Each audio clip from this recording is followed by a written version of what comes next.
کچھ لوگ ایسے جن کو بار بار پیشاب آنے کے ساتھ ہی سر میں درد ہونا شروع ہو جائے. ایسی ہی بات ہے. جی بار بار واش روم جاتے ہیں تو پھر ساتھ ہی سر بھاری، آنکھوں میں دباؤ کھچاؤ ہونا شروع ہو جاتا ہے. تو پھر ان کو مثانے کی کمزوری کے ساتھ ساتھ دماغی کمزوری بھی لاحق ہو چکی ہوتی ہے. ٹھیک ہے. تو ہمیں اس کا بھی جو ہے وہ حل کرنا چاہیے. ایسے لوگ جن کو یورین بار بار آنے کے ساتھ حلق خشک ہونا شروع ہو جائے، منہ خشک ہونا شروع ہو جائے، یا جسم میں بہت زیادہ جو ہے وہ خشکی بڑھنا شروع ہو جائے، تو اس کا مطلب ہوتا ہے کہ ان کے مثانے کے اندرونی کچھ مسائل پیدا ہو چکے ہیں، ساتھ ان کو پانی کی کمی بھی لاحق ہونا شروع ہو گئی ہے، گردے میں بھی مسائل آنا شروع ہو گئے. تو پھر ہمیں گردے کو طاقت دینے والی دوائیں، مثانے کو مضبوط کرنے والی دوائیں، اور دماغی اعصابی طور پر بھی کچھ دوائیں استعمال کرنی پڑتی ہیں، تو اس سے پھر اس میں بہتری آ جاتی ہے. ٹھیک ہو گیا. اور حکیم صاحب اس کا علاج بیسیکلی کیا ہوگا آپ کے پاس؟ اگر ہم کہیں کہ اس کا کوئی علاج ہے یا کیا پریکاشنز ہیں، کیا کہنا چاہیں گے آپ اس حوالے سے؟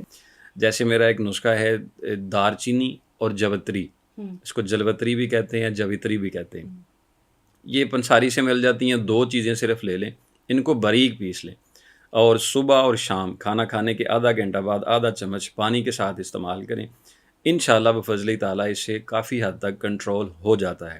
لیکن جن کی عمر جو ہے وہ 50 سال سے زائد ہے، اور ایک چیز پہلے میں بتانے میں تھوڑا جو ہے وہ مس ہو گیا، پراسٹیٹ کا مسئلہ ہوتا ہے، وہ بھی جن لوگوں کے بڑھ رہے ہوتے ہیں ان کا بھی پیشاب روکنے کی سکت نہیں رہ پاتی، تو ان کو بھی بار بار آنے کی، کبھی تو اس میں رکاوٹ بھی ہو جاتی ہے، کبھی بار بار بھی آ جاتا ہے. یہ پھر اس کی حیت اور اس کے سائز کو دیکھ کے جو ہے وہ دیکھا جاتا ہے.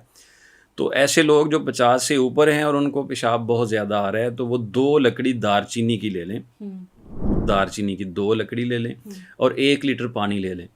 اس کو اتنا ابالیں کہ یہ 1 حصہ جل جائے اور 3 حصہ پانی رہ جائے.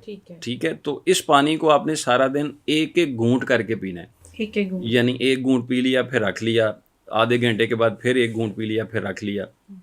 اس روٹین کے ساتھ اس کو استعمال کریں تو اس کے ساتھ انشاءاللہ بار بار پیشاب آنے والی جو حاجت ہے نا وہ کنٹرول ہو جاتی ہے، اور مثانہ تھوڑا مضبوط ہو جاتا ہے. ٹھیک ہو گیا، بہتر.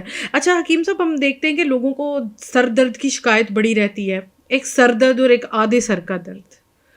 یہ اس کی وجوہات اور اس کا نسخہ کیا ہے آپ کے پاس؟ سر درد کو کبھی بھی اگنور نہیں کرنا چاہیے. دیکھنا چاہیے کہ کیا پچھلے 7 دن کسی نزلہ زکام کے رک جانے کی بعد سر درد تو نہیں ہوا ہے، یا پچھلے 7 دن میں کوئی کانسٹیپیشن کا مسئلہ تو نہیں رہا ہے، قبض کا مسئلہ رہا ہے تو اس کی وجہ سے بھی سر درد ہو جاتا ہے.